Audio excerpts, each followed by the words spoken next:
Gimana jadi ditilang apa tadi Pak? Tilang lah Pak ya? Jangan Pak. Hah? Jangan Pak. Kenapa jangan? Yang punya siapa nih? Yang orang sekarang siapa yang mengurus ini sekarang? Supaya cepat nih, jangan ada BL sini. Oh iya. Ini kita dorong supaya plat BK ya. Kontroversi plat mobil di Provinsi Bobi Nasution.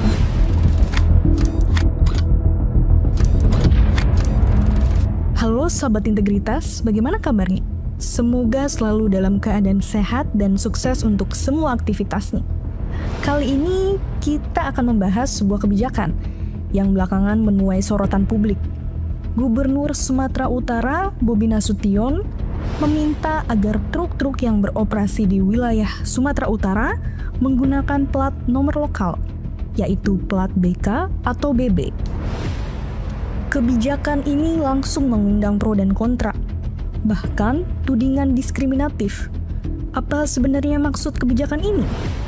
Apakah memang untuk keadilan fiskal daerah, atau justru dapat merusak prinsip persatuan bangsa? Mari kita ulas lebih dalam. Seperti kita ketahui, infrastruktur jalan di Sumatera Utara kerap menjadi sorotan. Jalan provinsi dan kabupaten banyak dilalui truk-truk besar, terutama truk pengangkut hasil perkebunan, pertambangan, maupun logistik lintas provinsi. Kondisi jalan yang rusak, beban anggaran untuk perawatan jalan yang tinggi, serta keterbatasan pendapatan asli daerah menjadi alasan pemerintah provinsi mencari cara agar perusahaan yang beroperasi di Sumatera Utara ikut memberikan kontribusi nyata. Di tengah situasi itulah, Bobi Nasution mengeluarkan imbauan. Kendaraan operasional perusahaan yang berdomisili dan beroperasi di Sumatera Utara sebaiknya menggunakan plat kendaraan Sumatera Utara. Dengan begitu, pajak kendaraan bermotor yang dibayarkan akan masuk ke kas Sumatera Utara, bukan ke daerah lain. Ada 3 alasan utama di balik kebijakan yang disampaikan Bobi. Pertama, soal pendapatan asli daerah. Menurut Bobi, banyak perusahaan yang beroperasi di Sumatera Utara tetapi menggunakan kendaraan berplat luar daerah. Akibatnya, pajak kendaraan bermotor tidak masuk ke Sumatera Utara. Padahal, kendaraan tersebut setiap hari menggunakan infrastruktur yang dibiayai APBD Sumatera Utara. Kedua, alasan keadilan penggunaan fasilitas. Jika jalan, jembatan, dan infrastruktur publik dibangun dari uang rakyat Sumatera Utara, maka kendaraan yang menggunakannya, terutama yang beroperasi tetap, seharusnya memberi kontribusi baik dalam bentuk pajak. Ketiga, Bobi menyebut pemerintah akan memberikan insentif, yakni gratis biaya balik nama bagi kendaraan yang ingin mutasi ke plat Sumatera Utara. Jadi katanya, ini bukan paksaan, melainkan ajakan agar lebih adil. Namun penting dicatat, Bobi juga menegaskan bahwa kebijakan ini bukan larangan kendaraan luar melintas di Sumatera Utara. Truk dari Aceh, Riau, atau provinsi lain tetap boleh lewat. Hanya saja, jika perusahaan beroperasi di Sumatera Utara secara permanen, maka wajar bila kendaraan mereka memakai plat Sumatera Utara. Di titik inilah polemik muncul. Video razia kendaraan berplat luar, khususnya plat BL dari Aceh, sempat viral. Publik pun menilai kebijakan ini seperti bentuk diskriminasi antar daerah. Beberapa netizen menyebut langkah ini sebagai bentuk nyata dari kedaerahan yang berlebihan, yang justru berpotensi memecah belah. Bahkan ada yang menyindir, apakah setelah ini orang Aceh harus pakai KTP Sumatera Utara jika ingin melintas?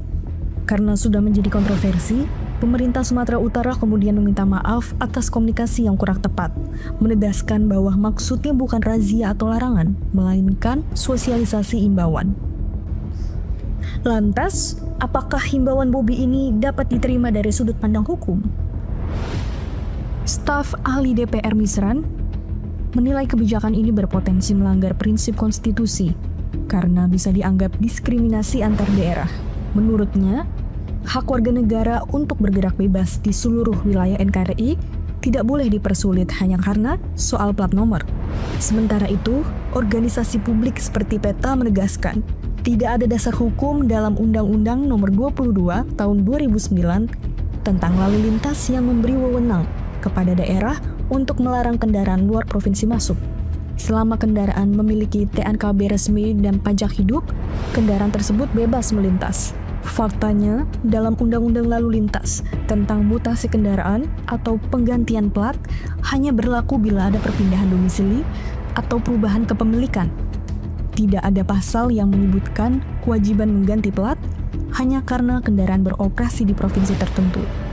Dengan kata lain, kebijakan Bobi memang punya niat baik, meningkatkan PAD dan keadilan fiskal. Tetapi, implementasinya bisa dianggap tidak punya pijakan hukum yang kuat. Lebih jauh, kebijakan ini juga punya risiko politik dan sosial. Pertama, dapat menimbulkan gesekan antar provinsi. Aceh misalnya, merasa tersinggung ketika truk berplat BL dipermasalahkan. Padahal, Aceh dan Sumatera Utara punya hubungan ekonomi yang sangat erat. Kedua, dari sisi dunia usaha, kebijakan ini bisa menambah kerumitan administrasi. Perusahaan logistik biasanya beroperasi lintas provinsi. Jika setiap provinsi menuntut plat lokal, maka perusahaan bisa terbebani biaya dan birokrasi. Ketiga, kebijakan semacam ini bisa menciptakan kesan eksklusif, seolah-olah setiap daerah bisa membuat aturan sendiri di luar hukum nasional. Dalam jangka panjang, hal ini justru berbahaya bagi prinsip kesatuan negara. Sahabat integritas, dari sini kita bisa menarik benang merahnya. Bobi Nasution ingin memperjuangkan pendapatan daerah dan menutup kebocoran pajak kendaraan. Itu tujuan yang tidak salah, namun caranya menimbulkan kontroversi. Mengapa?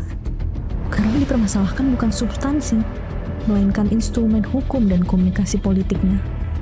Di Indonesia, pengaturan pajak kendaraan bermotor sudah ada aturannya.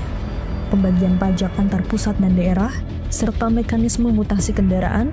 Jika ingin memastikan pajak kendaraan masuk ke Sumatera Utara, solusinya bukan dengan razia atau paksaan plat lokal, melainkan memperbaiki basis data, kerjasama antar provinsi, atau menekan perusahaan agar mendaftar kendaraannya sesuai domisili hukumnya. Selain itu, komunikasi publik juga penting. Kata-kata truk luar dilarang masuk akan mudah viral dan dipelintir. Padahal niat awalnya hanya mendorong perusahaan yang berdomisili di Sumatera Utara agar patuh pajak. Perlu dicatat bahwa penyebab utama kerusakan jalan bukan sekedar karena truk berplat luar daerah, melainkan karena beban muatan yang berlebihan. Overloading inilah yang mempercepat kerusakan jalan, baik jalan kabupaten, jalan provinsi, maupun bahkan jalan nasional. Hukum kita jelas, mengatur larangan kendaraan bermuatan melebihi kelas jalan. Sanksinya bisa berupa denda, kurungan, hingga penurunan muatan di tempat. Tapi masalahnya, sistem pengawasan kita lemah.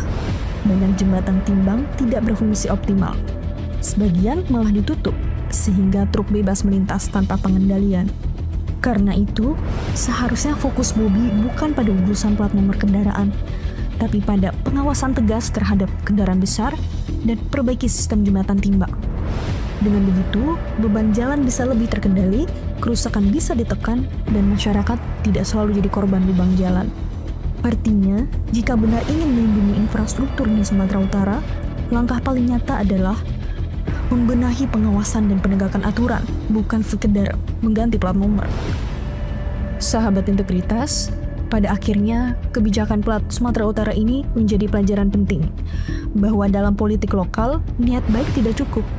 Harus ada dasar hukum yang jelas, komunikasi publik yang tepat, serta koordinasi dengan daerah lain agar tidak menimbulkan kesalahpahaman.